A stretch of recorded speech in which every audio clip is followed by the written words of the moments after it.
റോയിച്ചൻ എന്താ വന്നത്? ഞാൻ വെറുതെ ഈ വഴി പോയപ്പോ. ഈ വഴി പോകുമ്പോഴൊക്കെ വെറുതെ ഇങ്ങനെ വരുന്നത് ശരിയാണോ? ആളുകൾ എന്താ പറയാ?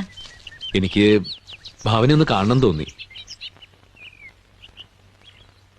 ഭാവന എനിക്കിഷ്ടമാണ്. ഇതെന്താ നാടകത്തിന്റെ റിഹേഴ്സലാണോ? എന്താ ചിരിക്കണേ? പിന്നെ ചിരിക്കാതെ എന്ത് ചെയ്യും?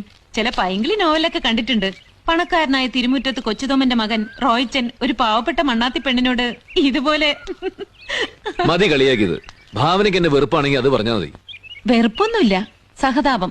ഒന്നും ആലോചിക്കാണ്ട് ഈ റോഡ് വക്കത്തൊക്കെ നിന്ന് കമന്റ് അടിക്കുന്ന ചെക്കന്മാര് പറയണ പോലെ. റോഡ് വക്കത്ത് നിൽക്കണ ചെക്കനല്ല ഞാൻ. ഒന്നും ആലോചിക്കാണ്ടുമല്ല പറയണത്. ദിവസങ്ങളോളം ആലോചിച്ചതാ. ജീവിതത്തോട് ഒരു സീരിയസ്നെസ്സും കാണിക്കാത്ത ആളാണ് ഞാൻ.